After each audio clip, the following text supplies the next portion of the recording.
हाँ जी, सुंदर साथ जी हमारे बीच में अमिता दीदी हैं। अपना एक भाव रखेंगे। हाँ जी अमिता दीदी, आ जाओ आप।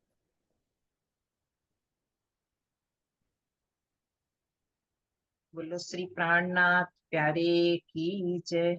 सदगुरु महाराज की जय। पन्ना धाम की जय। मैं सुंदर साथ के चरणों में एक भाव रखने जा रही हूँ। मेहर बड़ी है मेहरबान की। मेहर बड़ी है मेहरबान की। बुजुर्ग है साहिबी श्याम श्याम की। मेरे साहिबान की। मेहर बड़ी है मेहरबान की। बुजुर्ग है साहिबी श्याम श्याम की। मेरे साहिबान की। सूरत अमृत है नूरे जमाल की। छवि भवती है बेहद कमाल की। सूरत अमृत है नूरे जमाल की। छवि भवती है बेहद कमाल की। मीठी मीठी जुबा करती इश्के बया। मीठी मीठी जुबा करती इश्के बया। नजरे रहमत है नजरे रहमत भरी है। रहमान की मेरे साहिबान की। मेहर बड़ी है मेहरबान की। बुजुर्ग है साहेबी श्याम श्याम की। मेरे साहेबान की। अंग आनंद है श्यामा महारानी। जिनकी सिफत न जाए बखानी। अंग आनंद है श्यामा महारानी। जिनकी सिफत न जाए बखानी। इश्क हक से लेवे फिर रूह को देवे। इश्क हक से लेवे फिर रूह को देवे। क्योंकि रूहे है अंग सुभान की। मेरे साहेबान की। मेहर बड़ी है मेहरबान की। मेहर बड़ी है मेहरबान की। बुजुर्ग है साहेबी श्याम श्याम की। मेरे साहेबान की। नूरी सिनगार वरनू मैं कैसे। लोक नासूती समझेंगे कैसे। नूरी सिनगार वरनू मैं कैसे। लोक नासूती समझेंगे कैसे। ये तो आत्म का धन करके लेना चितवन। ये तो आत्म का धन करके लेना चितवन। पाया उसने ही जिसने पहचान की। मेरे साहेबान की। मेहर बड़ी है मेहरबान की। मेहर बड़ी है मेहरबान की।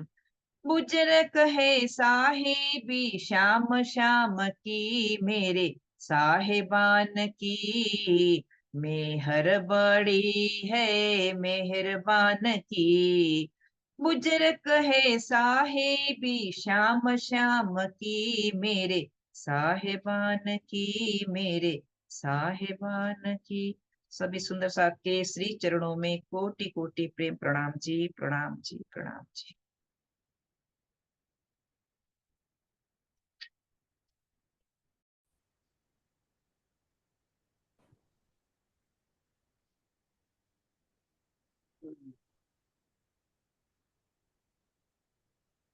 सुंदर साथ जी निरंतर प्रकरण 63 आप सभी के सामने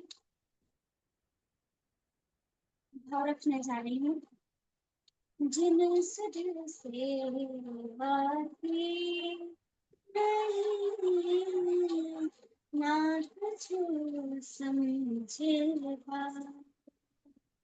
जिन सुध से बाकी नहीं, ना कछु समझेगा।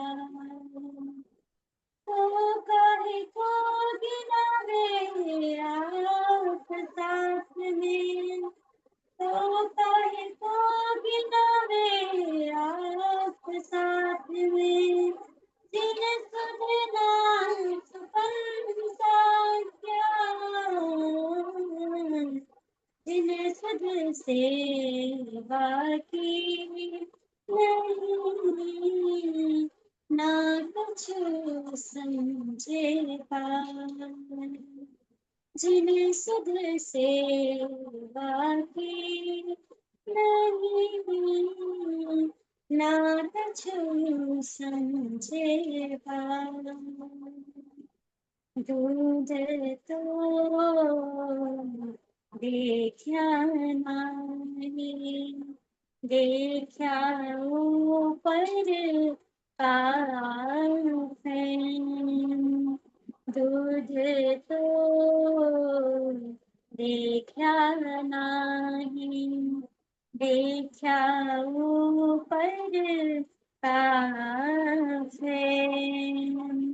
दौड़ करे पड़े खेत में, दौड़ करे पड़े खेत में। ए भी लगे दुख देना, जिन सुध से बाकी नहीं, ना कछु समझे बान। जिन सुध से बाकी नहीं, ना कछु समझे बान। सन्मुख होए सेवा करे, मुख बोलत मीठे मैं। सन्मुख होए सेवा करे, मुख बोलत मीठे बैन। तित भी खैच ऐसे भई, तित भी खैच ऐसे भई। ए भी लगे दुख देना, जिन सुध से बाकी नहीं, ना कछु समझे बान। जिन सुध से बाकी नहीं, ना कछु समझे बान। तारतम सब समझही, तारतम सब समझही। धाम सैया हम बहन, तिथ भी क्रोध छूटा नहीं, तिथ भी क्रोध छूटा नहीं। ए भी लगे दुख देना, जिन सुध से बाकी नहीं, ना कछु समझे बान। जिन सुध से बाकी नहीं, ना कछु समझे बान। मोहि सिखापन भूम की, दे फुरमान करी रोशन। इंद्रावती तो कहे वही प्रेम, इंद्रावती तो कहे वही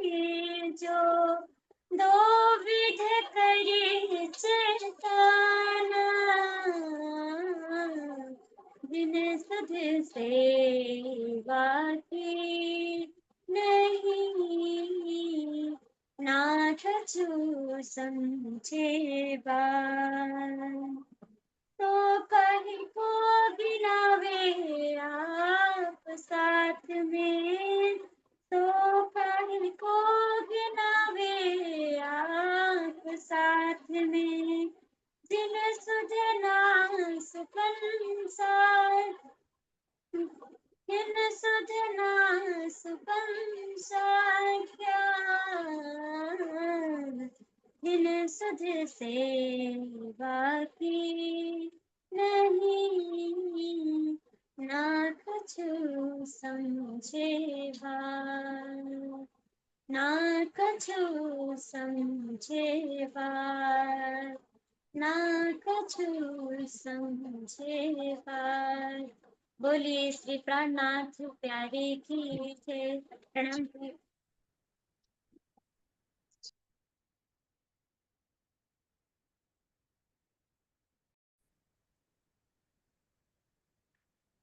बोलो श्री प्राणनाथ प्यारे की जय। बोलो श्री सतगुरु महाराज की जय। पद्मावती पुरी धाम की जय। सर्व सुंदर साथ की बंदो सतगुरु चरण को करूं सो प्रेम प्रणाम। अशुभ हरन मंगल करन धनि श्री देव चंद्र जी नाम। श्री प्राणनाथ निज मूलपति श्री मेहराज सुनाम।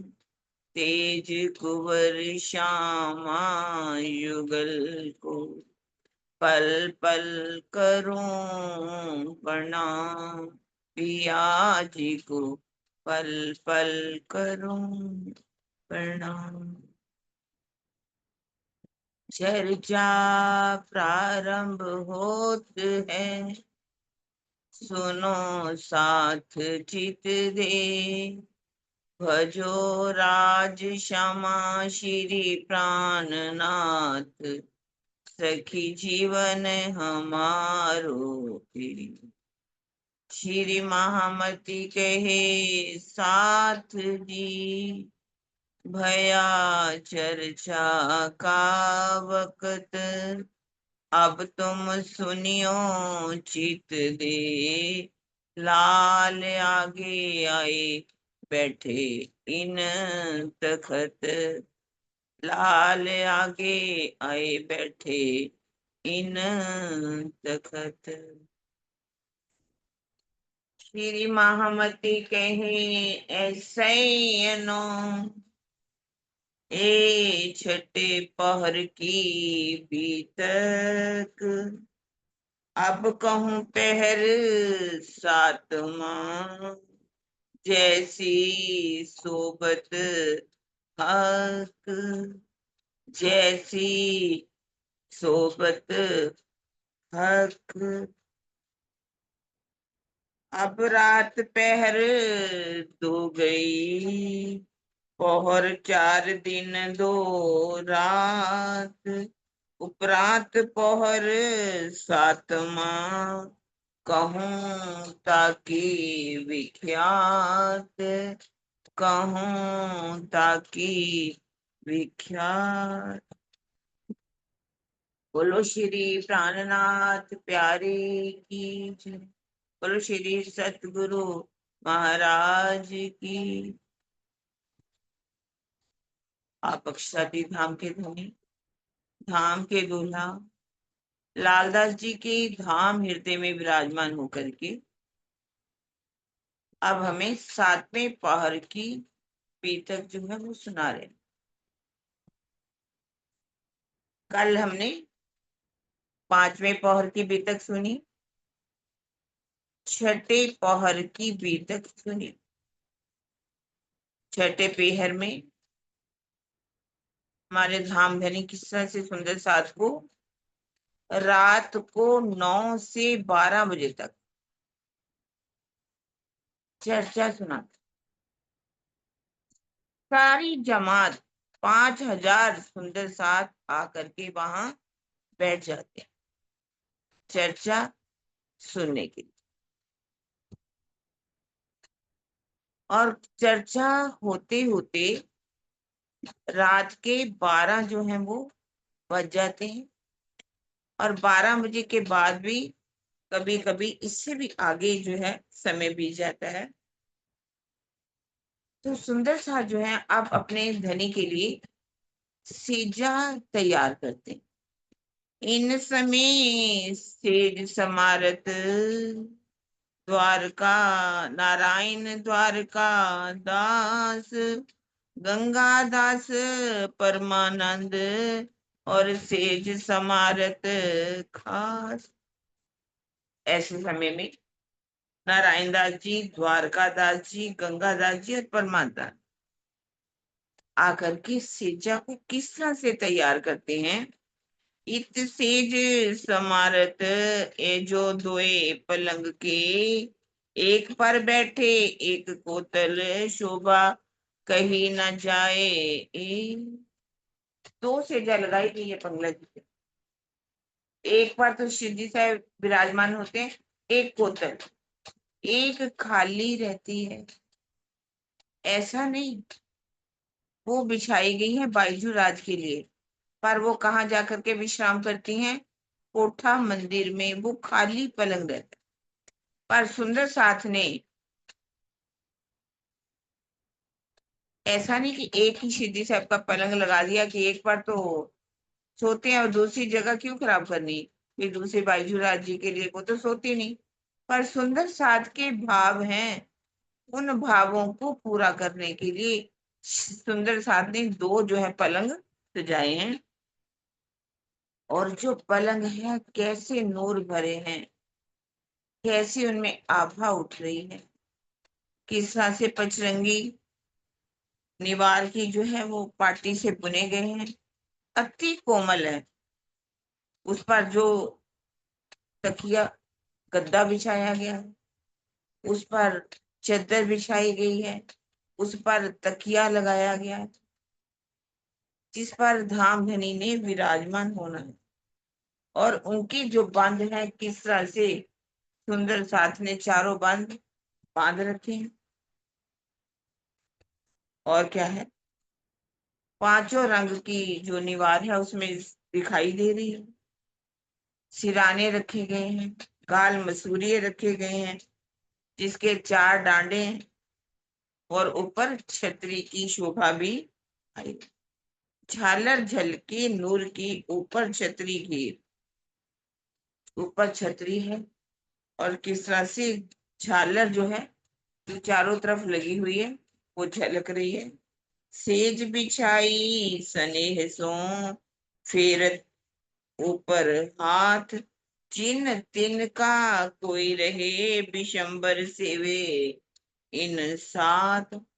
अब जो सेजा तैयार कर दी गई है उस सेजा पे जो चादर बिछाई गई है, हाथ फेरा जा रहा है सुंदर साथ जी, ताकि उसपे कोई सिलवट ना रहे, कोई कहीं तिनका ना रहे, क्योंकि हमारे धाम धनी ने यहाँ पर विराजमान। तो सुंदर साथ जी हमें भी अब अपनी दिल की सेजा को तैयार करना। जो सेजा तैयार करनी है उसमें किसी प्रकार का भी तिनका नहीं होना चाहिए, अर्थात किसी प्रकार का भी हमारे अंदर अवगुण विकार, किसी प्रकार के भी विकारों में काम क्रोध लोभ मोह अहंकार ईर्ष्या द्वेष वो नहीं होना चाहिए। और हमें भी जो सेजा बिछानी है अपनी, इलम का हमें पलंग बिछाना है, ईमान का गद्दा लगाना है, उसके ऊपर श्रद्धा रूपी चादर बिछानी है, समर्पण का हमारा तकिया होना चाहिए, और विरहा के आंसुओं से फूल सजा करके उस सेजा को जब हम तैयार करेंगे सुंदर साथ जी, क्योंकि जब विरहा हमारे अंदर से आएगा तो विकार सारे अपने आप ही समाप्त हो जाएंगे, कोई विकार रहेगा ही नहीं। कोई भी तिनका, जैसे वहां पर सुंदर साथ ने सोचा कि कहीं सिलवट ना रहे, कहीं तिनका ना हो, धामधनी को जब लेटे किसी प्रकार से परेशानी नहीं होनी चाहिए। इसी प्रकार से हम अपनी जब सेजा को तैयार करेंगे ना सुंदर साथ जी, हमारे अक्षरातीत धामधनी हमारी उस सेजा पर आकर के अवश्य ही विराजमान हो जाएंगे। आगे आए अर्ज करी सेवे वल्लभ दास, घड़ी घड़ी पोहर पोहर सुनावे धाम लीला खास। अब सुंदर साथ जो है वल्लभ दास जी आ करके खड़े हो जाते हैं और अर्जी करते हैं, हे धामधनी 9 से 12 बजे वाला पहर तो बीत ही गया, अब 7वां पहर भी शुरू हो गया। 7वें पहर की भी 1 घड़ी बीती, 2 घड़ी बीती, 3 घड़ी बीत गई, 4 घड़ी बीत गई, अर्थात 90 मिनट बीत गए, 1:30 बजने वाले हैं। और सुंदर साथ आकर के धामधनी को प्रार्थना करते हैं बार बार, आन की अर्ज करी घड़ी पहुंची आए, धामधनी याद कीजिए समया पहुंचा धाए। फिर धामधनी तो बहुत देर हो रही है, आप 9 बजे से बैठे हुए हैं, 3 घंटे का पहर पहला बीत गया, अगला पहर भी बीतता जा रहा है। आप तो ये धामधनी आप आराम कर लीजिए, समय हो गया आपके पौड़ने का। अर्ज करे सेज की गंगा दास इन काम, समय भया पोड़न का राज पधारो इस ठाम। अर्जी करते हैं गंगादास जी आकर के, हे धामधनी आपके पौने का समय हो गया है, पधारो सेजा पर आकर के विराजमान हो जाओ। पर शिव जी साहब चर्चा कर रहे हैं, चर्चा में परम धाम का वर्णन करते जा रहे हैं। सुंदर साथ में बड़े प्रेम से शमना दे करके उस चर्चा को सुन रहे हैं। और इस चर्चा को शमना कौन देता है?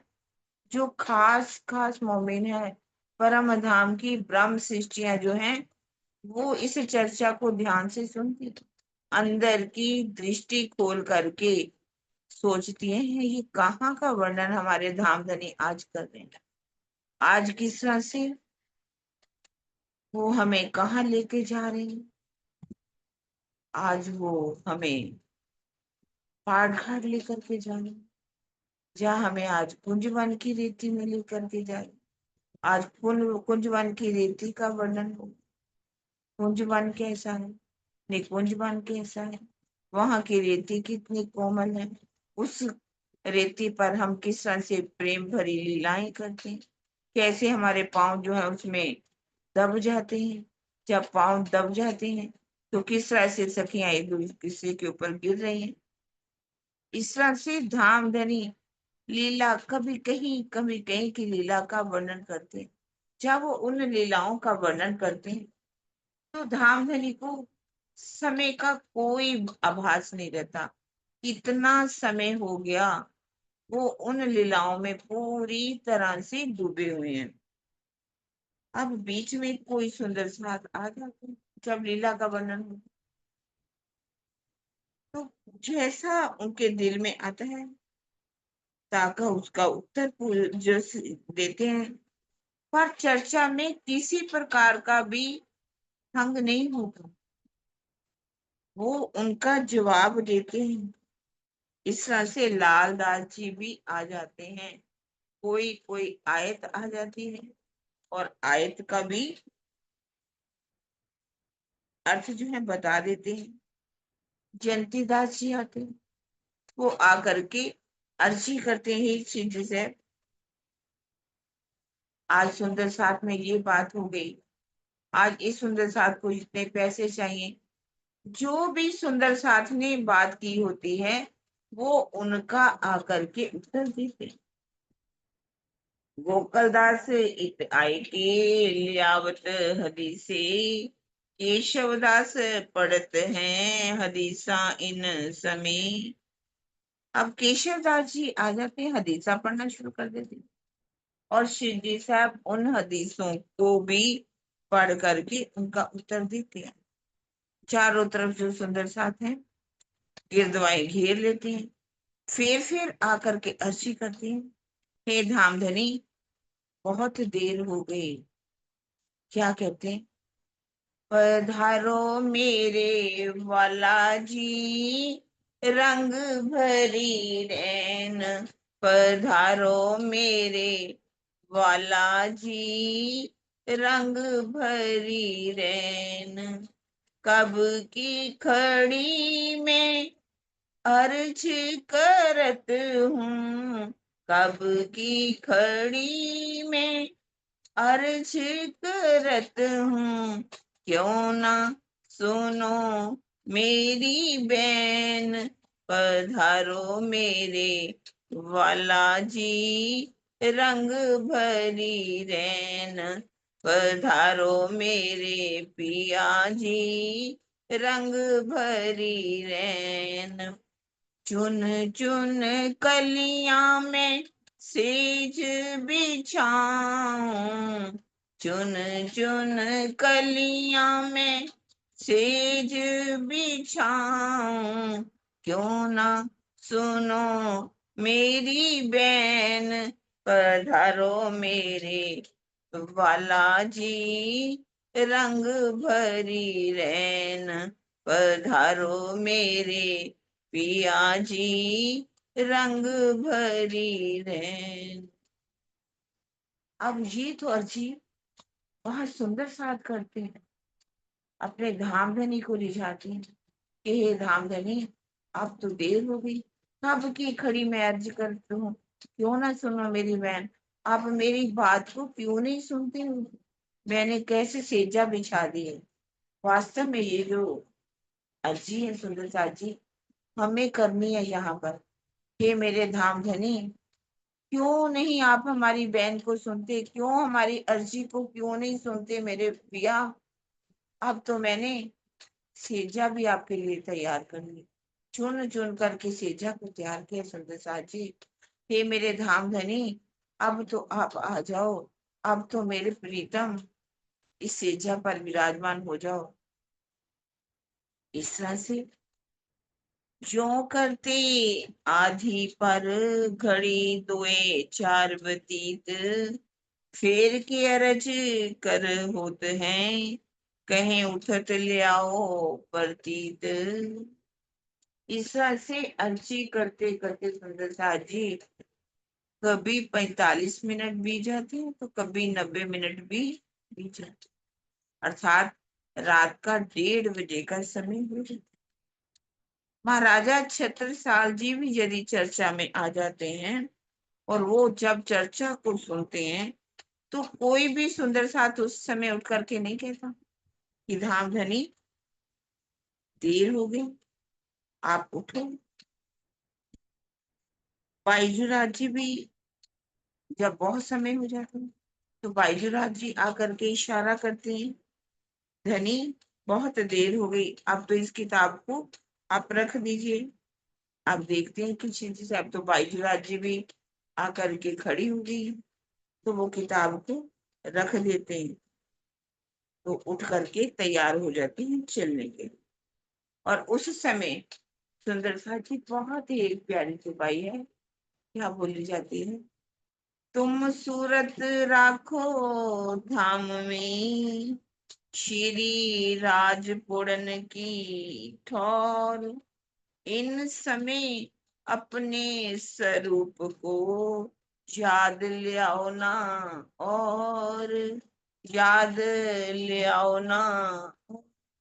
रात को सोते समय हमें अपनी सुरता को कहाँ लगाना है? पांचवी भौम के अंदर, जहां हमारे पौने के शयन है, उनमें लगाएं। कोई भी रात को सोते समय किसी तरह का भी विचार नहीं आना चाहिए, क्योंकि रात को देर देर तक यदि हम खाते हैं, बातें करते हैं और उसके बाद सोते हैं तो हमारे अंदर तमोगुण की प्रवृत्ति बढ़ जाती है। यदि तमोगुण की प्रवृत्ति बढ़ेगी तो हमारी रात भी तमोगुणी होगी, हमारे जो सपने आएंगे वो भी तमोगुणी आएंगे।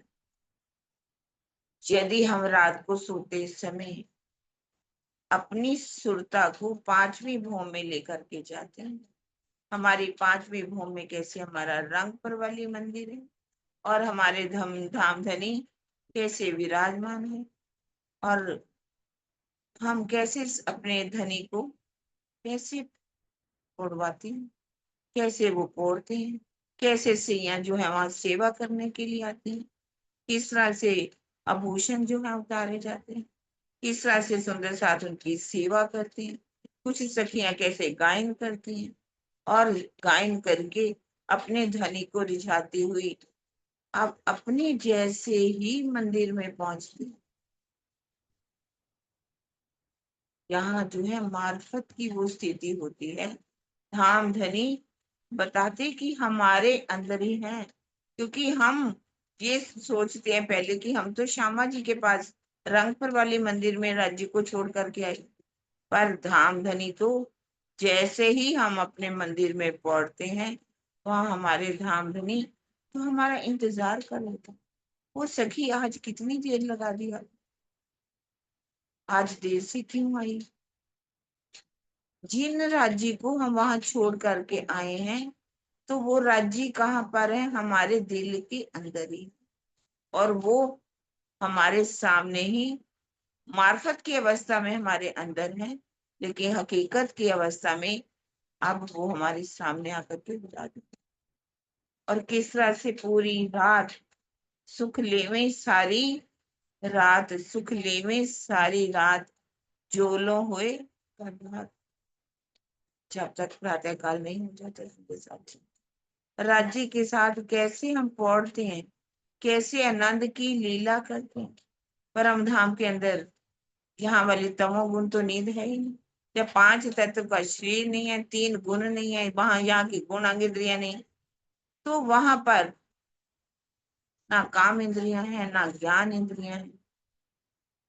तो यहाँ वाला संसार तो वहां नहीं है, यहाँ की लीला नहीं, वो परम धाम है। परम धाम की वो प्रेममयी लीला है जो धाम धनी के साथ हम पूरी रात करते हैं।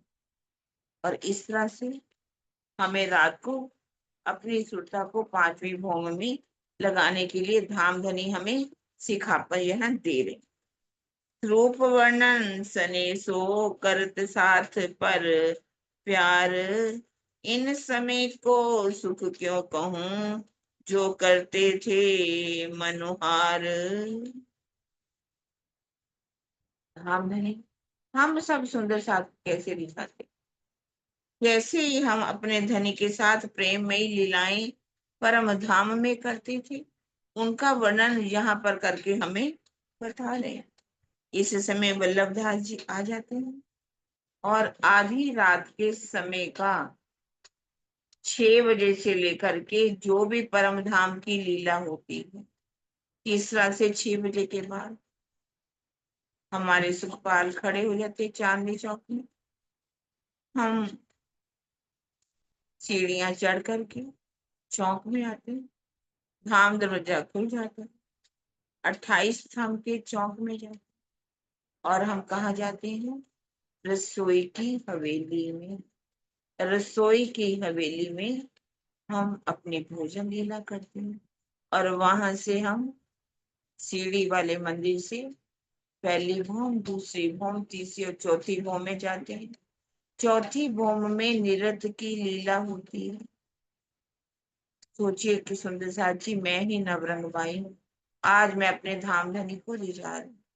आज मेरे नृत्य करने की बहुत इच्छा, मैं अपने धनी को रिझाऊं और मैं चौथी भौम में जा करके अपने धाम धनी को कैसे रिझाती हूँ।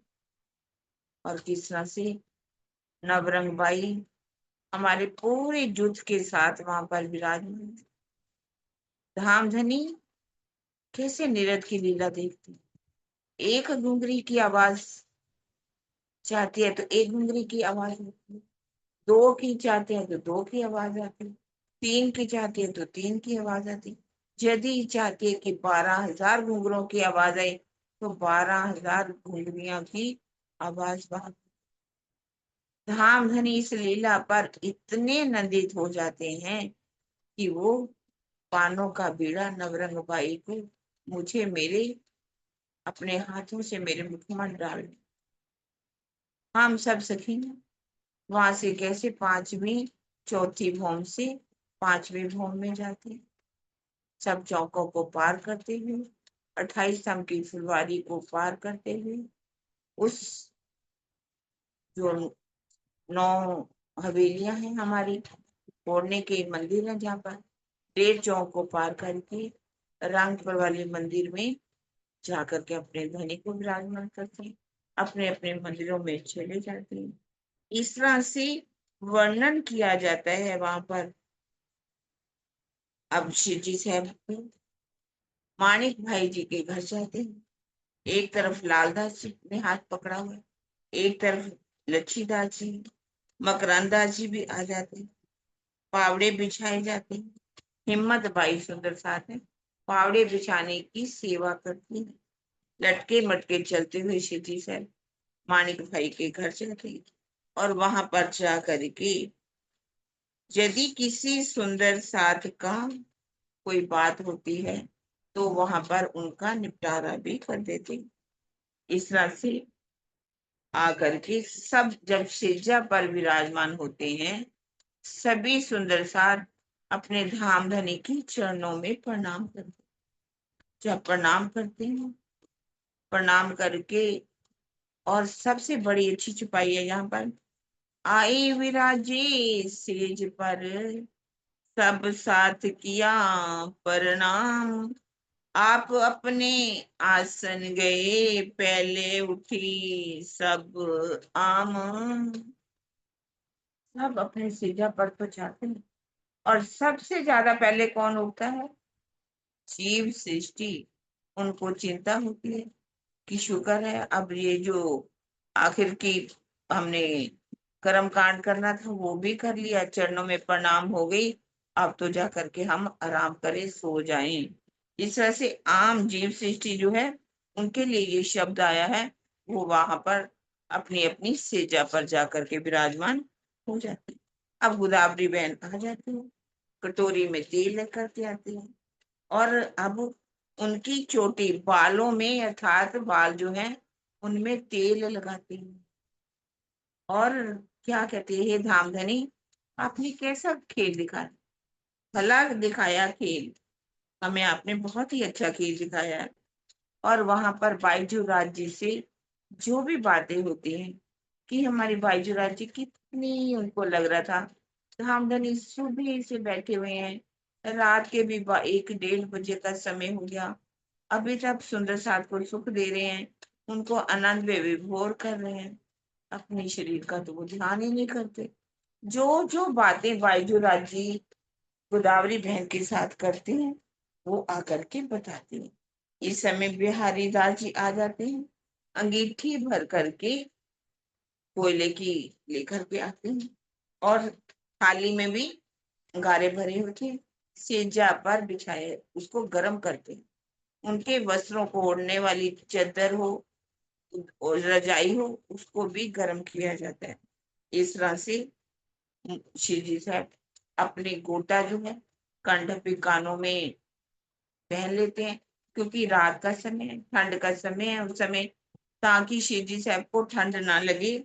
और इस तरह से मुरलीधर विदा भय उठ गिरोह के लोग, चर्चा हर अघाय के भाग गया सब शोक।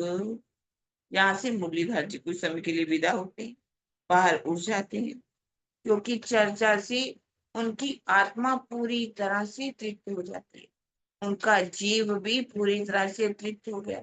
अब जीव भाव में वो नहीं रहा, आत्म भाव में आ चुका है। और जिससे उसका शोक, उनका माया का दुख, हम माया के संसार में आए, अब माया के दुखों से हम पूरी तरह से निवृत्त हो चुके हैं, अब हमारे अंदर माया का दुख नहीं है। इस तरह से सब शोक उनके समाप्त हो जाते हैं। श्री राज पोड़े पलंग पर, सबको कही प्रणाम, गामने वाली आया, अड़ाई पहर गई जाम। सीधी साहब जब पलंग पर फोड़ते हैं ना, सब सुंदर साथ को प्रणाम करते हैं। वो सीधी साहब प्रणाम करते हैं, ये नहीं सोचते कि मैं तो प्राणनाथ जी हूँ, सीधी साहब हूँ, मैं धाम धनी हूँ, तो मुझे ही सुंदर साथ प्रणाम करें। नहीं, सभी सुंदर साथ को वो स्वयं प्रणाम करते हैं। तो हमें ये सिखापन मिलती है सुंदर साथ जी, हम प्रणाम किसी को करें तो हम छोटे नहीं हो जाते। हम कभी कभी ये सोचते हैं कि वो प्रणाम करें, हम क्यों प्रणाम करें।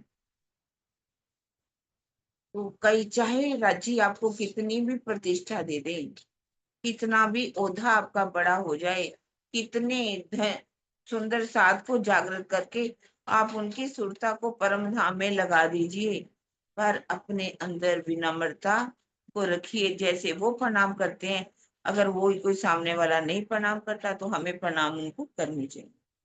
इस तरह से अब गाने वाली सखियां आ जाती हैं और आकर के वाणी को गाना शुरू करती हैं।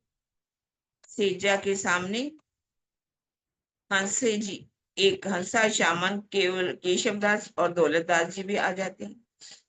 वाणी गाई जाती है और लग सामने बाईजुराज जी का भी पलंग बिछा हुआ। अब कोई भी सुंदर साथ वहां पर बातचीत नहीं करता, एक शब्द भी नहीं बोला कि हम बातें करें।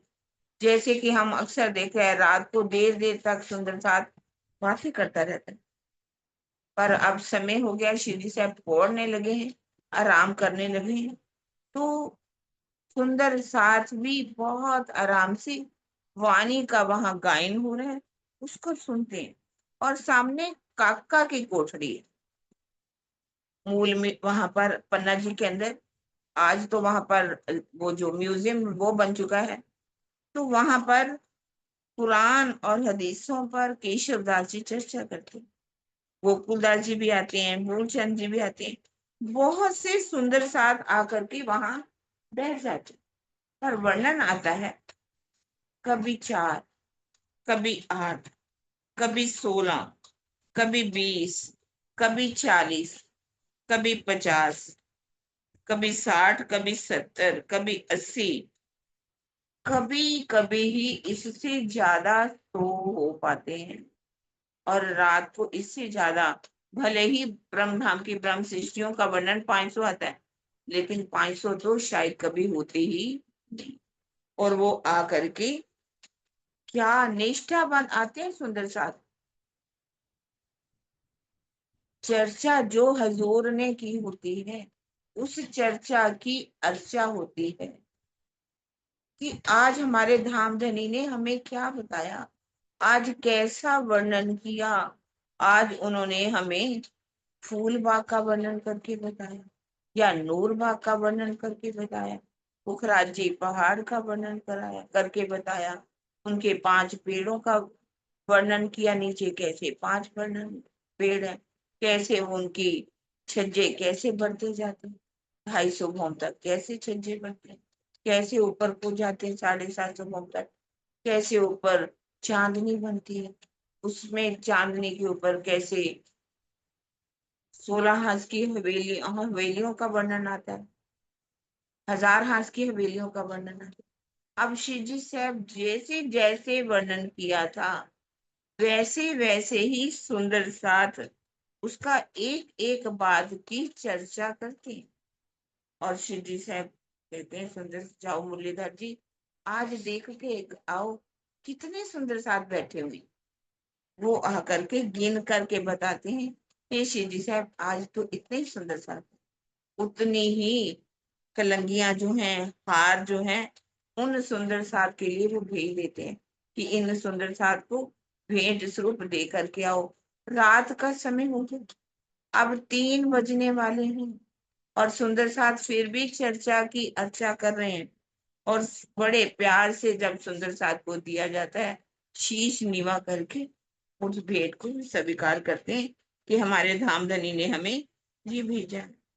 अगर किसी तरह से चर्चा करते हुए कोई सुंदर साथ के मुख से कोई गलत बात निकल जाती, आयत गलत पढ़ा जाए या परम धाम का वर्णन हो रहा है, उसमें कुछ गलती कर देते, श्री जी साहब उनको कहते हैं कि आपने ये कैसे आज गलत बोल दिया।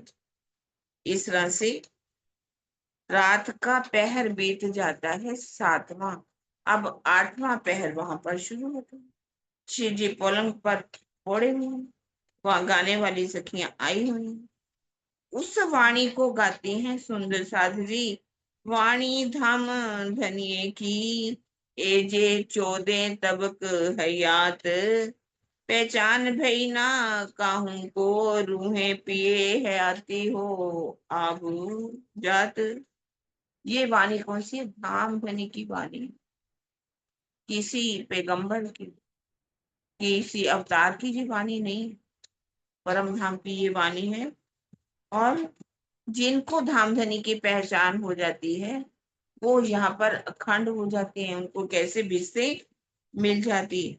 आज दिन तक इस एंड में कई अवतार तीर्थंकर पैगंबर हो गए, पर किसी ने भी इस वाणी को गाया नहीं, और ना ही आज दिन तक किसी को पहचान।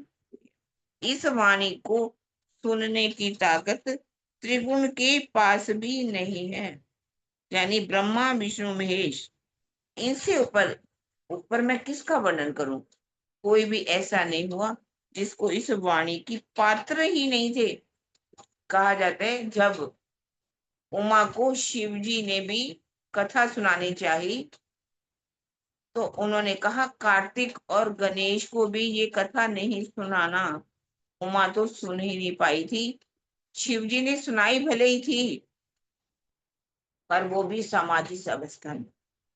इस तरह से कहने का भाव है कि इस वाणी को सुनने की ताकत जीवों में, त्रिगुण में, 3 गुणों वाले जीवों में हो ही नहीं सकती।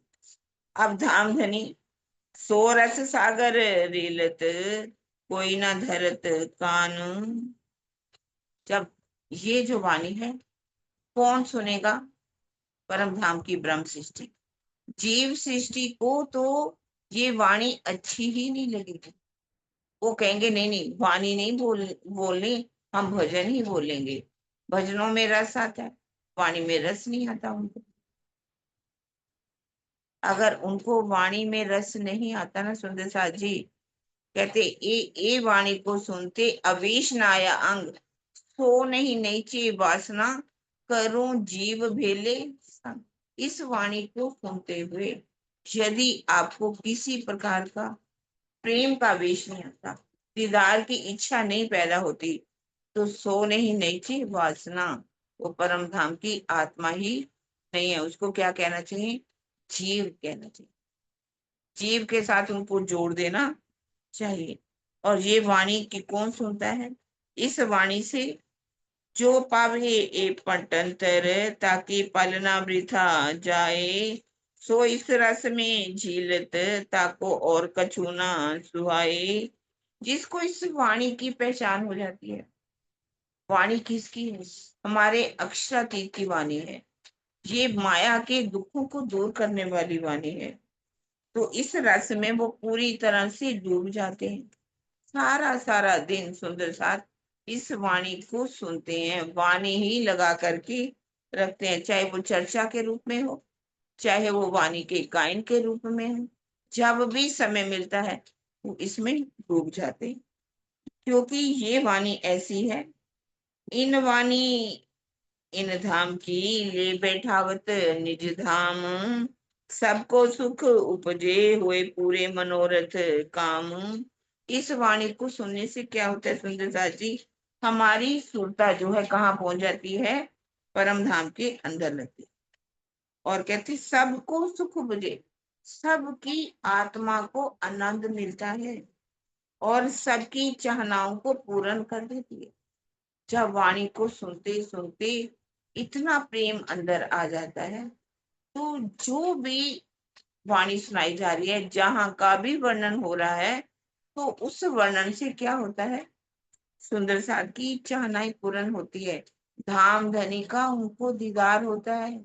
और कैसे हमारे धाम धनी हमें क्या क्या कैसे सुख देते हैं, किस तरह से सुख वालों में बिठा करके ले जाते हैं, कैसे तख्तरवा में हमें बिठा करके लेकर के जाते हैं, कैसे 7 वनों में लेकर के जाते हैं, कैसे वहां पर दिहोरियां बनी हुई हैं, उन दिहोरियों में हम बैठ करके अपने धाम धनी के साथ लीलाएं करते हैं, कैसे हम जमुना जी में छीलना करते हैं, कैसे दिहोरियों में हम श्रृंगार करते हैं, कैसे वहां पर फुहारे चल रहे हैं, किस तरह से नहरें चल रही हैं, कहाँ पर वहां पर वन बने हुए हैं, केल के हैं, लिंबोई के हैं, अनार के हैं, अमृत के हैं, जामुन के हैं, बट उन एक एक शोभा में हम डूब जाते हैं। इस वाणी से होते है नजर पड़े बीच बका, ये रसना श्यामा जी की पिलावत रस रब का। ये वाणी किसकी है? श्यामा जी की रचना है। राज्य का दिल कौन है? श्यामा जी। उस दिल की तरंगे कौन है? हम सब आत्माएं। और इसीलिए ये रचना श्यामा जी की कहा गया है। और ये किसका रस पिलाती है? उस राज्य के दिल में जो इश्क के सागर भरे पड़े हैं, इल्म के सागर भरे हुए हैं, निस्बत के सागर भरे हुए हैं, श्रृंगार के सागर भरे हुए हैं, रूहों की शोभा के सागर भरे हुए हैं, उस सागर को हमें पिलाती है। और परम धाम के अंदर हम जो लीलाएं करते हैं, अष्टपहर की लीलाओं में भी वो हमें डुबो देती है। जिस लीला का अक्षर ब्रह्म को भी सुध नहीं कि अंदर कौन सी लीला होती है, त्रिगुण के पास कैसे हो सकती है। कहते इस वाणी को सुनते ही सपने वाले जीव की भी नजर उस परम धाम में पहुंच जाती। नजर नबूद जीव की सो सुपने में रल जाए, नींद उड़े उड़त है सुध ना रहे ताए। आदि नैश के जो जीव है, जो जीव सृष्टि है, वो तो निराकार में ही डूब जाती है, क्योंकि आदि नैन की नींद से ही ये सपने के जीव बने हैं और उनका अस्तित्व यहीं पर ही समाप्त हो जाता है। पर तारतम्य के प्रकाश से जीव जो परम धाम की ब्रह्म सृष्टियों के जीव हैं, वो भी अखंड परम धाम के सुखों में जाती है, उसको भी अक्षरधाम का भी अनुभव होने लगता है। जिस परम धाम के अंदर जबराइल फरिश्ता भी नहीं पहुंच सका, उसकी नजर सिर्फ सत्य स्वरूप तक पहुंची और जमुना जी तक परम धाम का वर्णन वो जीव लेते हैं, जिन जीवों ने कुर्बानी की, जो अपने धनी के ऊपर पूरी तरह से समर्पित हो गए। इस वाणी को सुनते आप होत है याद, देखें बैठे माया बिने थोर बका हक जात। इस वाणी को सुनते सब अखंड जीव जो है, अखंड होने वाले, सबको भिस्तों में कायमी मिलने वाली है। और इस वाणी को सुनते खुलत भिस्त के द्वार, आप देखें और दिखा वहीं पहुंचे नूर द्वार पार। उन सुंदर साध की सुरता उस अक्षरधाम से भी परे, जमुना जी से परे उस निज धाम में पहुंच जाती है। और उनके लिए उनके अंदर कहते वो आप तो देखती है, औरों को भी दिखा वहीं, शुद्ध खुद दर्शन करती है और दूसरों को भी दर्शन करा देती है। और उनकी सुरता उस अक्षर से परे उस परम धाम में पहुंच जाती। और इस वाणी को सुनते किसी के अंदर कोई भी संशय नहीं रह जाता। रूहें राजी रहे रात दिन, जाए बैठे कदमों हक। वो उनकी सुरता कहाँ पहुंच जाती है? उस मूल मिलावा के अंदर, धाम धनी के चरणों में, जहां उनकी पर आत्म विराजमान है, वो जाकर के अपनी पर आत्म को भी देखती है युगल रूप की शोभा को भी देखती है और अपने धाम धनिका जाकर के दीदार करती है। इन वाणी की बरकतें भया जागृत सुपन, पहचान काहू ना हुई पहले पास आई सैयन। ये जो वाणी के कारण क्या है, इस ब्रह्मांड में सबकी जागृति का अनुभव होने लगता है। पर ये सुख सबसे पहले किसको मिलता है? परम धाम की सखियों को। पहले किसको मिलेगा? पीछे सुख संसार। पहले सुख सैनो, पीछे सुख संसार। पहले तो परम धाम की परम शिष्यों को ये सुख मिलेगा, पीछे संसार वालों को मिलेगा। कहां से संसार में पसरी चौदह तबक, बढ़ते बढ़ते बढ़ चली जाए त्रिगुण पहुंची हक। ई वाणी की बरकत से नजर जो है कहाँ पहुंचती है? योग माया के ब्रह्मांड में। इस तरह से धीरे धीरे परम धाम के अंदर सुखता चलने लगती है। इस वाणी की बरकतें नींद उड़ी नूर जलाल, ये याद करें सुपन को होए के दिल खुशहाल। इस वाणी की बरकत से क्या है? नींद उड़ी नूर जलाल। अक्षर ब्रह्म की भी नींद उड़ जाएगी जब उस 7वें दिन की लीला होगी। उस समय जब वो याद करेगा सपने के ब्रह्मांड में क्या क्या लीला हुई, कैसे परम धाम में अष्टपहर की लीलाएं होती हैं, कैसे धामधनी अपनी आत्माओं को सुख देते हैं। जैसे जैसे वो याद करेगा वैसे वैसे ही हर लीला जो है उसके चित्त में अखंड हो जाएगी।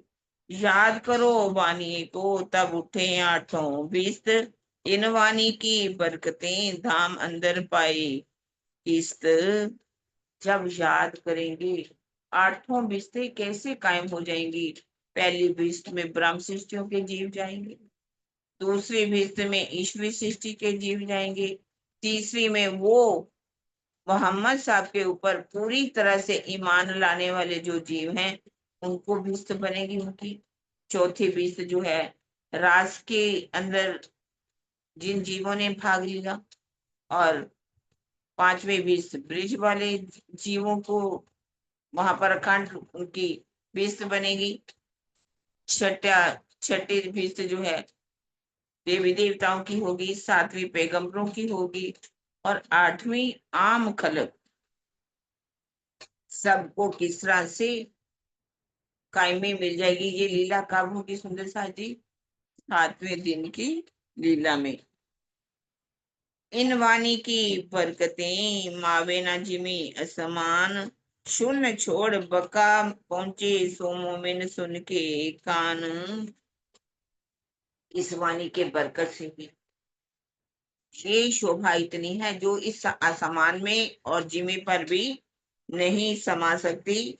और सुरता जो है शून्य निराकार को छोड़ करके, योग माया को छोड़ करके कैसे परम धाम में पहुंचती है। और परम धाम में फौज जोए बाघ जानवर सबकी 7 घाटों में फौज को सर को देखती है, जमुना जी को देखती, वहां के बाघों को देखती, वहां के जानवरों को देखती है, 7 घाटों पर बने हुए 2 पुलों की शोभा को देखती है। मानिक पहाड़ में उनकी सुरता पहुंचती है, 24 हाथ के महल में पहुंचती है, कभी बुखराज पहाड़ में पहुंचती है, और अलंग गिरदवाए छोटी रांग और बड़ी रांग में भी उनकी सुरता जो है वो पहुंच जाती। 8 सागर क्या है? नूर नीर खीर दधि घृत मधु रस और सर्वरस। और 8 सागरों के अंदर बने हुए टापू मोहलों की अंदर भी मोहलाते हैं। इन महाहवेलियों की शोभा को देखती, अंदर कैसे 12,000 की 12,000 मोहलात बनी हुई, एक एक मोहलात के अंदर कैसे 12,000 मोहलातें बनी हुई, उन शोभा को अपने धाम हृदय में बसाती है। इस तरह से ये शोभा में कौन डूबता है? औलिया लीला कामिल दोस्त कहे खुदाए, सो इन वाणी बीच में हमेशा इब्तदाए। ये परम धाम के मोमिन हैं जिन्होंने अपनी कामनाओं को जीत रखा है, तृष्णाओं को जीत रखा है। उनको मालूम है कि इन तृष्णाओं के पीछे जितना मर्जी भागो, ये तृष्णाएं कभी बूढ़ी नहीं होती, हम ही बूढ़े हो जाते हैं। तृष्णा न जीर्णा वै में जीर्णा, भोगा न भुगता वै में भोगता। ये तृष्णा कभी बूढ़ी नहीं होती, हम ही बूढ़े हो जाते हैं, हमारा ही शरीर का हाल ऐसा हो जाता है। लेकिन देखते हैं आजकल संसार में बूढ़े बूढ़े लोगों में भी तृष्णाएं कभी नहीं खत्म होती। लेकिन परम धाम के जो मोमिन है, उनके अंदर तृष्णा रहती नहीं। तृष्णा रहती है, लेकिन वो क्या है, अपने धाम धनी से सुख लेने की, उनकी लीलाओं में डूबने की, उनके प्यार में डूबने में, उनकी इश्क की लहरों में वो हर समय उसी में ही उतरती है, चढ़ती है, इतराती रहती है। इस तरह से दुनिया के जीव जो है उन कामनाओं में डूबते हैं, परम धाम की ब्रह्म सृष्टि अपने धनी के प्रेम में डूबती है। इन वाणी की बरकतें सब दफे होत बलाएं, सदा शैतान कांपत पीने बैठ न सके ताएं। इन वाणी की बरकतें दफा होत बुलाएं, कोई भी बला, संसार का कोई भी कष्ट, यहाँ की ये भूत प्रेत जिनकी बातें करते हैं लोग, वो उन ब्रह्म सृष्टियों के पास भी नहीं आ सकते। दफा होत बलाएं, शैतान दूर खड़ा कांपत बैठ न सके ताएं। आपके अंदर दजाल आ ही नहीं सकता, वो दजाल दूर कांपेगा खड़ा होके, मैं जाऊं तो कहाँ जाऊं। जिस दिल में स्वयं अक्षरातीत विराजमान है, जिस दिल में परम धाम विराजमान है, जिस दिल में वो शोभा विराजमान है, वो दजाल वहां कैसे आ सकता है। दूर खड़ा कांपता रहेगा, उसमें कभी भी प्रवेश नहीं कर सकता। और क्योंकि उनकी जुबान से जिक्र सुभान होता है, वो दुनिया की बातें नहीं करते, वो अपने धनी की ही दिन रात बातों में डूबे रहते हैं।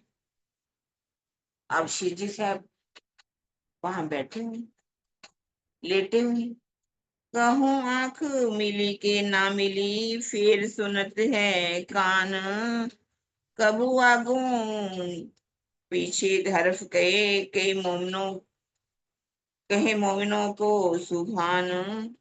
कभी आंख बंद हो जाती है, कभी खुली रहती, ज्यादा खुली रहती, कभी जैसे लेटे लेटे आंख मीच गई तो मीच गई।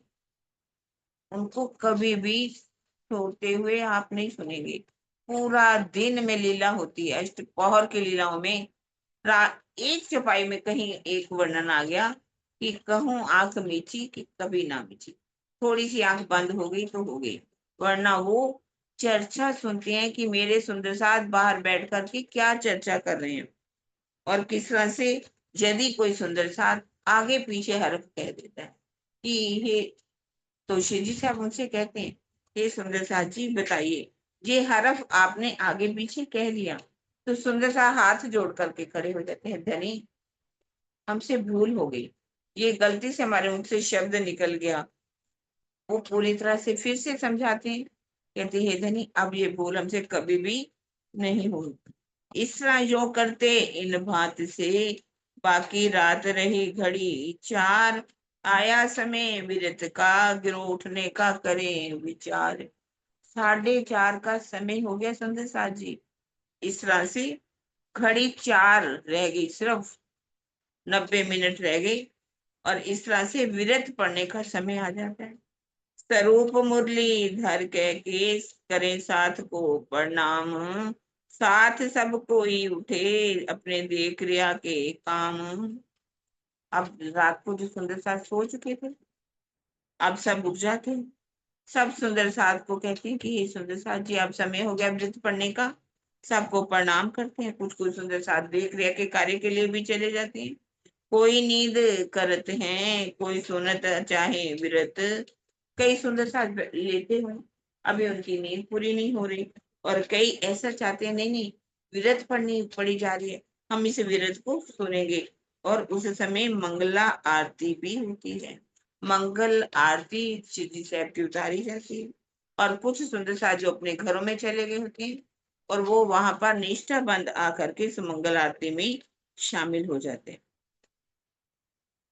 अब वहां पर जब रेत पड़ी जाती है, पहले ये रेत कहाँ हंसे के घर से शुरू हुई थी, और वहां अंकुर हुआ था जयंती ग्रोह में लाके। जयंती सुंदर साथ जी जो हैं वहां पर सब सुंदर साथ को इकट्ठा करते थे, इस तरह से वहां व्रत को सुनाते थे। इस तरह से पहले फिर लालदास जी ने भी इसकी करी। ये व्रत कौन पड़ेगा जिसके ऊपर धामधनी मेहर करते हैं और जिनको धामधनी के स्वरूप की पहचान हो गई, अपने घर की पहचान हो गई, अपनी आत्म की पहचान हो गई, अपनी पर आत्म की पहचान हो गई, वही इस व्रत को पढ़ता है। वृंदावन के घर में कोई दिन कही व्रत, साथ सब उठ बैठ के कस जो करते इत। पहले सबसे वृंदावन जी का घर है, वहां पर व्रत पढ़ी जाती थी। उन्होंने सोचा कि मैं सुंदर साथ को व्रत सुनाऊं। वो रात को भी बैठ करके व्रत सुनाते थे और इस तरह से सुंदर साथ चर्चनी में भी, चितवन में भी बहुत परिश्रम करते हैं।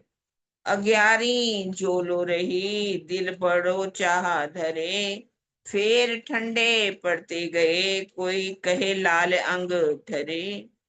जब तक कहते हैं 1751 का समय था, 45 समय तक, अर्थात वाणी का जब तक अवतरण होता रहा, उसके बाद समझिए 1751 तक 25 पक्षों का वर्णन होता था, व्रत पढ़ी जाती थी, सुंदर साथ चितवन में डूबे रहते थे।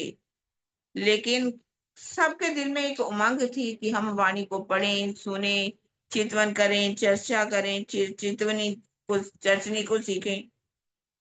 फेर ठंडे पड़ते गए लाल कहे अंग धरे।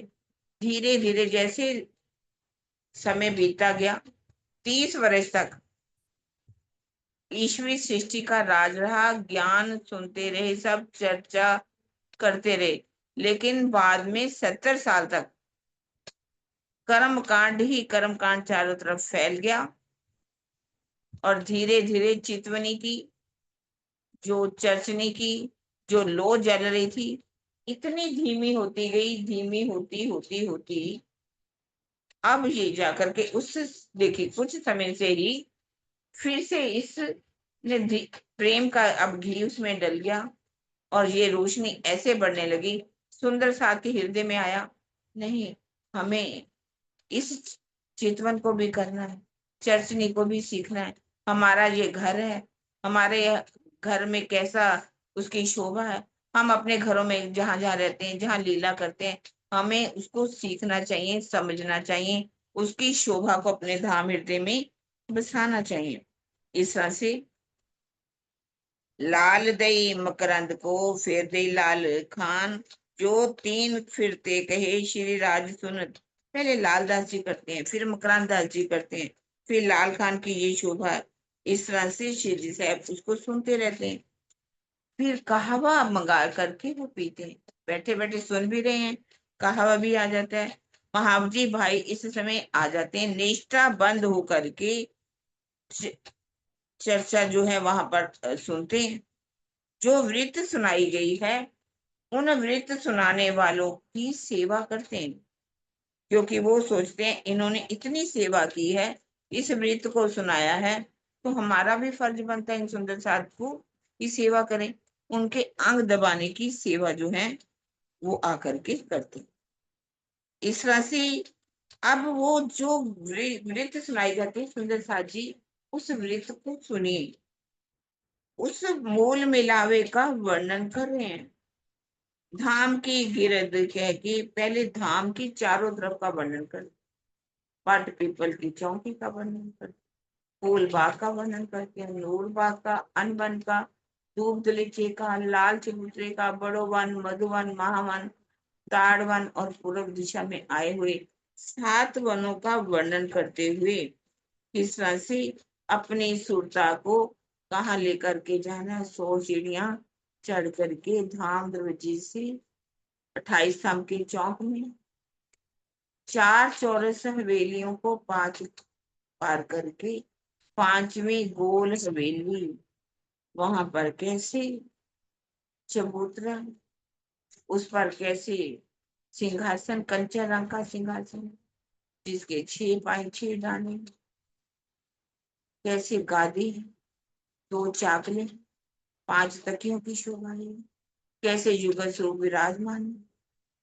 उनके एक एक अंग की शोभा का वर्णन करते हैं, उस पर आए हुए गलीचे की शोभा का वर्णन करते हैं, थंबों का वर्णन करते हैं, उस कठेड़े का वर्णन करते हैं, कैसे उसमें से नूर निकल रहा है, कैसे आपस में जंग कर रहा। अब उस मूल मिलावे की शोभा को वर्णन करते हुए धाम धनी अब कहाँ ले जाते हैं सुंदर साथ जी? पहली भूम से दूसरी भूम में लेकर के जाते हैं, और दूसरी भूम से दूसरी भूम में भुलवनी का वर्णन करते हैं। वहां पर हमारी कैसे भुलवनी बनी हुई, कैसे वहां पर 12,000 मंदिर हैं, और बीच में कैसे चबूतरा है जहाँ हम श्रृंगार करते हैं। खड़ोकली में जाते हैं, खड़ोकली में छीलना करते हैं, छीलना करके हम सब सुंदर साथ भुलवनी में कैसे खेलते हैं, कभी पहले खेलते हैं और कभी बाद में खेलते हैं। कभी हम झीलना कहाँ करते हैं, उस खड़ोकली में पहले, और जाकर के भुलवनी में खेलते हैं। कभी हम भुलवनी में पहले खेलते हैं और बाद में खड़ोकली में जाकर के हम झीलना करते हैं। इस तरह से दूसरी भौम की शोभा का वर्णन करते हैं, और फिर वर्णन कर क्या करते हैं, तीसरी भौम में लेकर के, यहाँ दूसरी भौम का देखिए भुलवनी के मंदिरों का वर्णन करते हैं। भुलवनी के मंदिरों में कैसे कौन से हैं हमारे मंदिर बने हुए, शीशे के मंदिर, दीवारें शीशे की, छत शीशे की, जमीन शीशे की, कितने प्रतिबिंब हमारे बन जाते। किस तरह से जब हम लीला करते हैं सुंदर साथ जी, और वहां पर कैसे हमारी जो हम जाकर के टकराते हैं दीवारों में, हंसी कितनी होती है वहां पर, हंस हंस करके हम गिरते हैं। वहां पर हंसी यहाँ वाली हंसी नहीं, वो हंसी आनंद देने वाली हंसी। और इस तरह से हम तीसरी भौम में चले जाते हैं। जब हम अपनी तीसरी भौम की पड़साल में पहुंचते हैं, उस तीसरी भौम की पड़साल का भी वर्णन धामधनी हमें करके बता दे। नीलो पीलो मंदिर कैसे है, कैसे धामधनी वहां पर विराजमान है, कैसे दहलान बने हुए हैं, दहलान में कैसे श्रृंगार राज्य करते हैं, और नीलो पे वहां पर आसमानी रंग का मंदिर है, आसमानी रंग के मंदिर में हमारी श्यामा जी श्रृंगार करती हैं। हमारे 12,000 मंदिर हैं, 12,000 मंदिरों में हम एक दूसरे का श्रृंगार करते हैं। आज हमें भी एक दूसरे का श्रृंगार करना है सुंदर साथ जी। एक सखी सो जाती है तो उसको जगाना है, हम जाग जाए तो तुम्हारा काम है। सब सखियां वहां तो श्रृंगार करती हैं, यहाँ का श्रृंगार यही है कि जो भी नींद अवस्था में चली जाए, जो भी माया में डूब जाए, उनको कैसे माया से निकालना है, उनकी सुरता को कैसे परम धाम में लेकर के जाना। अब इस तरह से कैसे यहाँ पर मिलावा होता है सखियों का, कैसे धामधनी अगवानी करते हैं। अर्श मिलावा ले चली अपने संग सभान, किया चाया सब दिल का, आगू आए मिले फिर। अर्श मिलावा ले चली अपने संग सभान। अब श्यामा जी सब सखियों को लेकर के परम धाम में तीसरी भूम में भी लेकर के जाते हैं। सब सखियों को, सब सखियां इकट्ठी हो जाती हैं आसमानी रंग के मंदिर में, वहां परिक्रमा रोज से निकल करके 28 अंक की चौक में आते हैं। धाम धनी भी आकर के अगवानी करते हैं। इस तरह से लेकर के जाते हैं हम, वहां पर चबूतरे पर बैठ जाते हैं। चबूतरे पर बैठ कर कैसे हम वहां पर नाच जो है प्रातःकाल बाल भोग की लीला होती है वहां, कैसे दहलान में से निकलते हैं और कैसे हम आगे परसाल में आते हैं। वहां पर भोजन की लीला हम अपने धनी धाम को, धाम धनी को करवाते हैं। हम कैसे नीचे जाते हैं, वहां वहां पर बैठ करके हम भोजन की लीला करते हैं दहलानों में, और किस तरह से फिर ऊपर आते हैं नीलो पीलो मंदिर में। धाम धनी हमें किस तरह से पानों का बीड़ा देते हैं, हम सब जगह पर चले जाते, कभी कहीं फूल बाग में, कभी नूर बाग में, कभी लाल चबूतरे में, कभी ताड़ वन में, कभी बगीचों में, कभी बट पीपल की चौकी में, अलग अलग स्थानों पर जाकर के टोले टोले हम बैठते, कैसे वहां पर वापिस आते हैं 3 बजे, वहां पर आकर के धनी के चरणों में प्रणाम करते हैं, उनका दीदार करते हैं, फिर धामधनी हमें सुखपालों में बिठा करके कैसे ले जाते। इस तरह से कहाँ वहां तीसरी भौम की लीला हम करते हैं, और रात के समय चौथी नीरद की हवेली हम जाते हैं। चौथी नीरद की हवेली कैसी है उसका वर्णन करके धामधनी हमें बताए, कैसे नवरंग बाई वहां पर आकर के नीरद करती है। नवरंग बाई क्या, उसकी सारे जुट जितने दिनों की सब नवरंग बाई हैं, उनका श्रृंगार कैसा है वो करके भी हमें बताते। पांचवी भौम का सुखों का वर्णन करते।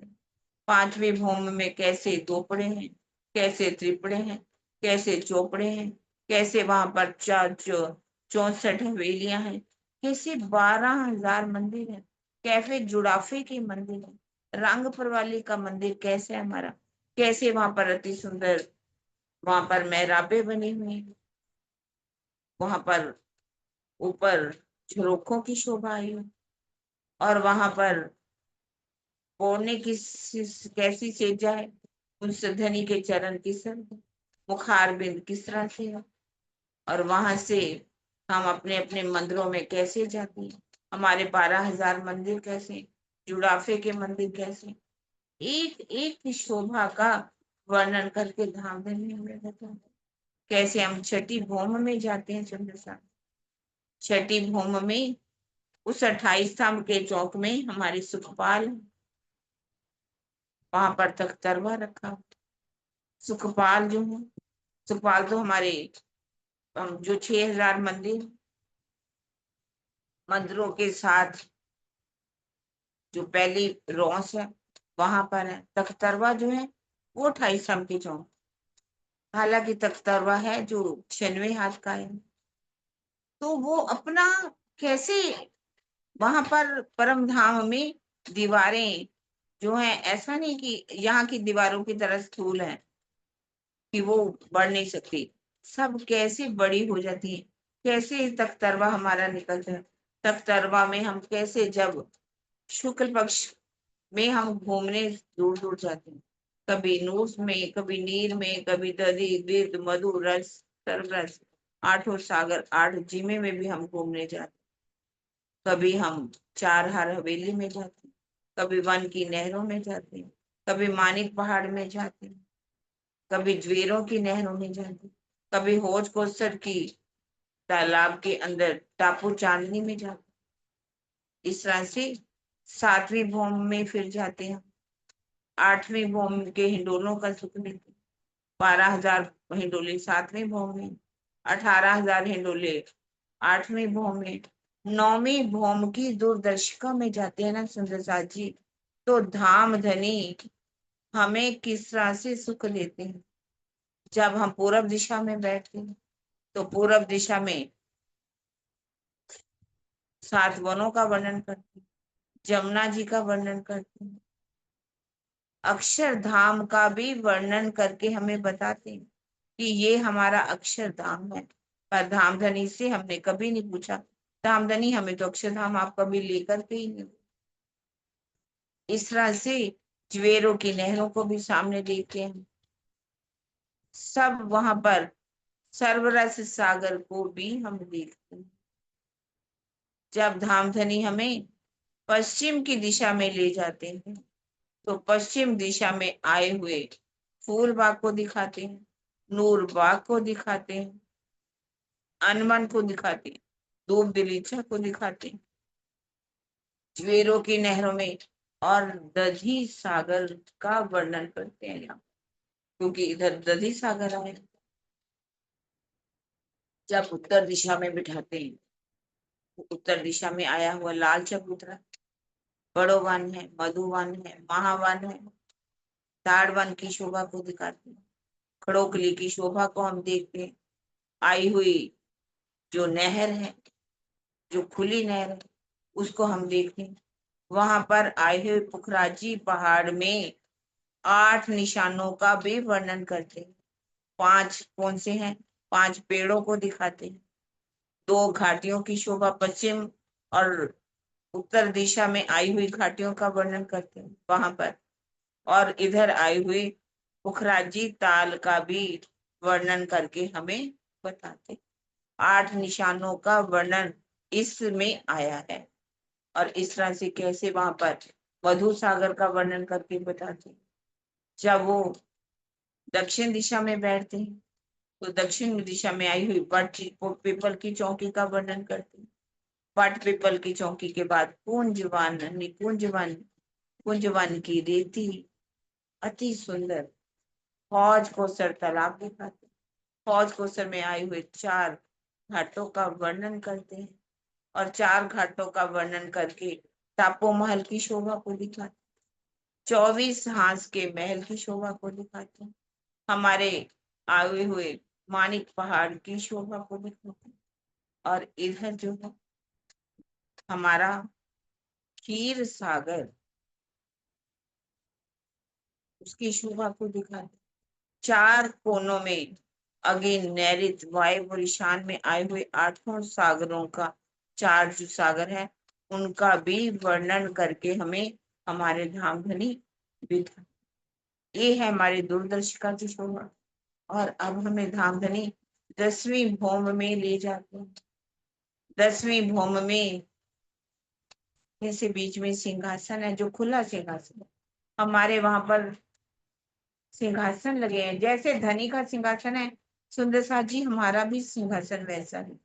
हम वहां पर जब पूर्णिमा की रात को 12 बजे तक इसमें चांदनी में आकर के हम लीलाएं कर, वही हमारा नृत्य होता है, वही हमारा झीलना होता है, वही हमारा श्रृंगार होता है, वही हमारा भोजन होता है। कैसे धामधनी के साथ हम वहां पर बने हुए बाग बगीचों में, वहीं पर पंचमहलों में आए हुए जो हमारे मेवे के वृक्ष, उनका कैसे हम उनको आरोपते हैं। वहां की अति सुंदर लीला धामधनी हमें करके बताते। इस तरह से वहां पर वर्णन होता है हर तरह से। और धामधनी संक्षिप्त में जब ये कैसे हम 7 दिन की लीला का भी वर्णन हमें करके बताते हैं कि 7 दिन की लीला क्या है। सुंदर साथ जी ब्रिज की लीला का वर्णन करते हैं, राज की लीला का वर्णन करते हैं, तीसरे दिन के मोहम्मद साहब का वर्णन करके बताते हैं कैसे तीनों सूरतें हैं, बसरी सूरत कैसी आई, मलकी सूरत कैसी आई चौथे दिन में, 5वें दिन में हकी सूरत का वर्णन करते हैं। छठा दिन हम मोमिनों का है। अब हम मोमिनों को क्या करना है, ये जुमे का दिन है। जुमे की नमाज हमें कैसे पढ़नी है, जुमे की नमाज को पढ़ करके 7वें दिन की लीला में हम कैसे पहुंचेंगे, इस तरह से संक्षिप्त रूप में वर्णन करके हमें बताते हैं।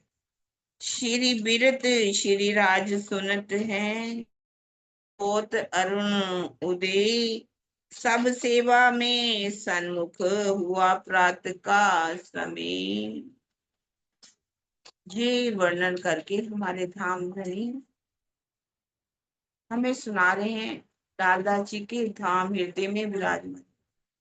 इस तरह से सुंदर साथ ने सेवा की, क्या क्या अष्टपहर में वहां लीला होती है। इस तरह से प्रातः काल का समय हो जाता है। महामती कहे ए मोमिनो, ए 8 पहर की बीतक, अब स्वरूप साथ को देते हैं, सो कहूं शोभा हक। महामती जी कह रहे हैं सुंदर साथ जी, ये 8 पहर की बीतक है। हमारे धाम धनी ने जो पूर्ण ब्रह्म है, अक्षरातीत है, सच्चिदानंद है, उन्होंने उनको सुंदर साथ ने कैसे रिझाया और वो शोभा सारी हमारे धाम हृदय में बसा रहे हैं। जल्दी जा, कि हे हाँ, सुंदर सुन रहे साथ ना, जी, तेरे पीछे बैठी हुई हूँ। उस शोभा को अपने धाम हृदय में विराजमान करो। उन अष्टपहर की लीलाओं को अपने धाम हृदय में विराजमान करो।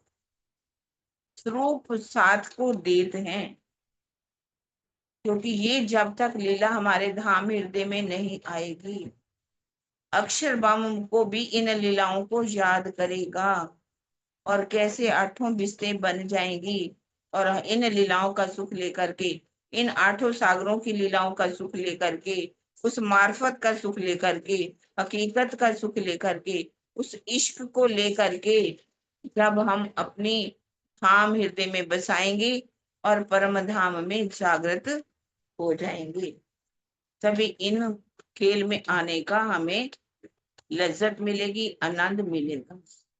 आप सुंदर साथ जी 10 मिनट में उस 36 कारखानों की सेवा कैसे सुंदर साथ ने की, थोड़ा सा वर्णन करेंगे, क्योंकि कल हमने कुछ और भी करना है।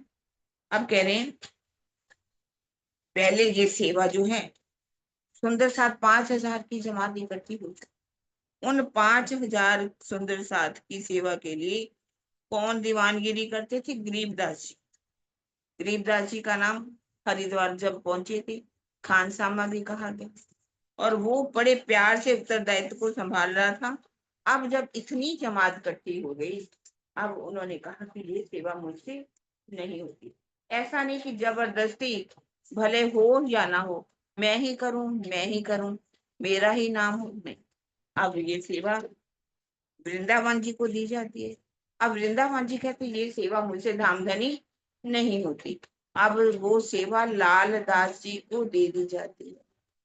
जब लाल दास जी को दी जाती है तो अचानक छत्रसाल जी की जागने का समय हो जाता है। कुछ समय के लिए रुक जाती है, लेकिन बाद में फिर से ये सुंदर साथ कहते हैं दामधनी, अब ये सेवा हमसे नहीं संभाली जा रही, आप कृपा करके ये सेवा किसी को दे दो। लाल दास जी को दी जाती, क्योंकि लाल दास जी के 99 जहाज चलते थे। कितना बड़ा व्यापार था, छोटा मोटा व्यापार नहीं था। जब बहुत बड़ा व्यापार होता है तो उसका मैनेजमेंट प्रबंध भी उतना बड़ा होता है, और लालदास जी ने उसके प्रबंधन को संभाल रखा था। ऐसा नहीं कि उनके प्रबंधन में कमी थी इसलिए वो लालदास जी के जहाज डूब गए, वो तो धामधनी ने दिल में ले लिया, तभी 99 जहाज डूब गए और गोदामों को भी आगे लगा दी। अब लालदास जी ने सोचा कि इस सेवा को कैसे करें, तब उन्होंने इस सेवा को करने के लिए 36 विभाग बना दिए। 36 कारखानों का वर्णन है। इसका मतलब ये नहीं है कि वो कारखाने जो है जहां पर कहीं कपड़ा बन रहा है, कहीं बर्तन बन रहे, क्या चीजें बन रही, वो नहीं। यहाँ का मतलब है कि हर सुंदर साध को अपना अपना विभाग दे दिया कि हे सुंदर साध जी, अब ये विभाग आप संभालो, ये विभाग आप संभालो। शिवजी साहब के वस्त्र हो, बाईजूराज जी के वस्त्र हो, वो लालदास जी ने अपने हाथ में ले रखे, और किसी को बर्तनों की सेवा दे दी, किसी को सब्जी लाने की सेवा दे दी, किसी को पानी पिलाने की सेवा दे दी, किसी को इत्र लाने की सेवा दे दी, किसी को कहा कि तुम सारा अनाज लेकर के आओ, किसी को कहा कोई सेवा। 36 विभाग सुंदर साथ को एक एक सेवा करनी है, उनके पास जा करके सामान को भी बांटना है, किसी तरह से कोई सुंदर साथ के अंदर कमी ना आए। इसलिए उन सुंदर साथ को सेवा में शामिल किया जाता है, उनको ट्रस्ट में रखा जाता है, जिसके अंदर संवेदना भी होनी चाहिए। अगर किसी सुंदर साथ के अंदर संवेदना नहीं है, किसी को दुख को समझ ही नहीं रहे कि हमारे सुंदर साथ को क्या दुख है, उनके अंदर क्या कमी है। एक सुंदर साथ बीमार, उसको इलाज की जरूरत है। अब जो ट्रस्ट में बैठा हुआ वो सोचे कि मैं इस पर पैसा क्यों खर्च करूं, अपने आप ठीक हो जाएंगे। उसके अंदर संवेदना नहीं, करुणा नहीं है, तो ऐसे सुंदर साथ को ट्रस्ट में नहीं रखा जाता। ये पहला है कि उनके अंदर संवेदना होनी चाहिए, सजगता भी होनी चाहिए। सजगता का मतलब क्या है कि हमेशा तैयार है करने के लिए, कोई आलस्य नहीं, कोई परमाद नहीं। एक पल में सेवा साथ सामने आई और सेवा कर दी, आज करूंगा, कल करूंगा, परसों करूंगा, हाँ हाँ मैं आपको ये सामान ला दूंगा, नहीं नहीं आपको कपड़े की जरूरत है दे दूंगा, ऐसा नहीं। जिसको जरूरत है उसी समय ही उसको दे देनी। और उनके अंदर दूरदर्शिता भी होनी चाहिए। दूरदर्शिता का मतलब सोच कि कैसे सामान जब खरीदना है हमने, अब कौन सा समय आ रहा है, अब बारिश का समय आ रहा है, तो बारिश से पहले पहले हमें ये सामान इकट्ठा करके रख लेना चाहिए। बहुत पानी बरसेगा, सुंदर सा भोजन कहाँ से करेंगे। कठोर चीजें भी ला करके रख दी जाती थी जिसको बनाया जा सकता था। और जैसे कि अनाज का समय है, जैसे ही समय आया वातानुकूल, उस समय उस अनाज को इकट्ठा कर दिया। चावलों का समय आया तो चावल इकट्ठा किया, अनाज का समय आया तो उसको अनाज को इकट्ठा कर लिया। हर तरह से सोचना कि इस समय हमें पैसा भी हमारा कम लगे, सामान भी हमारा इकट्ठा हो जाए और वो सामान खराब भी ना हो। और उनके अंदर इतनी दूरदर्शिता होती है कि जैसे कि आगे क्या होने वाला है। जैसे कि एक राजा था, राजा के महल में बहुत से घुड़सवार घोड़े भी, घुड़शाला भी थी। और जो खाना बनाने वाले थे, खान सामा, वो क्या करते थे, आपस में लड़ते रहते। तो वहां कुछ बंदर रहते थे। एक बंदर बहुत समझदार था।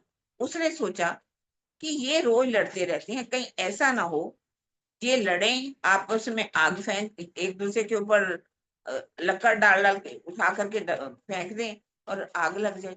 घर साथ में गौशाला है और गौशाला में घोड़े जल जाएं। और यदि घोड़े जल गए तो उनका इलाज करने के लिए बंदरों की चर्बी उसमें लगाई जाती है। तो सब बंदरों को उसने इकट्ठा किया, कहा कि देखो हमें क्या करना है, यहाँ से चले जाना चाहिए, ये लड़ते रहते हैं और लड़ेंगे तो घोड़े बीमार हो जाएंगे, सड़ जाएंगे और जल जाएंगे, उनका इलाज के लिए हमारी चर्बी लगाएंगे। कहते क्या तुम हवाई महल बनाते रहते हो, जो कोई बात हुई नहीं, क्यों सोचते हो। जो आलसी लोग हैं ऐसा ही सोचते हैं। तब वो तो वहां से निकल गया। हुआ भी ऐसा ही, घोड़े, उनमें लड़ाई हुई, आग लगी, घोड़े जल गए। वैद्य जी आए, वैद्य ने कहा कि बंदरों की चर्बी जो है उससे इलाज होगा। बंदरों को मारा गया और मारने के बाद उनके घोड़ों का इलाज हुआ। अब जो बाहर घोड़ा गया, वो बंदर गया हुआ था, उसको जब ये पता चला कि ऐसा होगा, कहने का मतलब है दूरदर्शिता होनी चाहिए कि कल को क्या हो सकता है, हम इसको बढ़ाएं तो कैसे बढ़ाएं। अगर आश्रम को बढ़ाना है तो हमें पहले से पेस रख लेना चाहिए कि इसको हम बढ़ा सकते हैं, इससे इसको कैसे कर सकते हैं। और इस तरह से उनके अंदर हर तरह का प्रेम भी होना चाहिए। हम सुंदर साथ को कैसे प्रेम के साथ रखें, उनके अंदर एकजुट भी होना चाहिए। अगर प्रेम नहीं होगा तो एकजुट होकर के नहीं रहेंगे, खींचा खींच होगी। कहने लगी तभी प्रकरण सुना, जिन सुध सेवा की नहीं, ना कछु समझे बात, काहे को गिनावे आप साथ में, ना सुध सुपन ना साख्यात।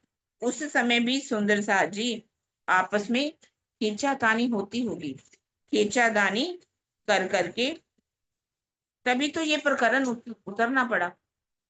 तारतम सब समझे ही, धाम सैया हम बहन, तो भी विरोध छूटा नहीं, ए भी लगे दुख दीन। इस तरह से सारे बांट करके अब सुंदर साथ क्या है, कल हम सुनेंगे गर्मी के दिनों की सेवा, सर्दी के दिनों की सेवा, और जो भी धाम धनी कुछ शब्द कहलाएंगे, जो भी क्या हुआ, कैसे वहां पर लच्छीदास जी की क्या सेवा थी, लच्छीदास जी ने कैसे कड़े की सेवा दी, उनके पास कैसे पारसमणि थी, और भी जो आधा पौने घंटे की चर्चा होगी। और आप सुंदर सार भाव सब रखेंगे। हम इस सिर्फ बी तक सुनी क्यों, बी तक सुनने से हमें क्या लाभ मिला, क्या हम कैसे अपने जीवन में उतारें उसको, वो चर्चा हम सुनेंगे कल। आज हम चौपाई को दोहरा देते हैं। श्री महामती कहे ए मोमिनो, ए साथी सेवा की, कहाँ केता अजूबोत है, जिन्हें प्यारे चरण धनी के, जिन्हें प्यारे चरण धनी के। बोलो श्री प्राणनाथ प्यारे की जय। बोलो श्री सतगुरु महाराज की। प्रणाम जी सुंदर साथी।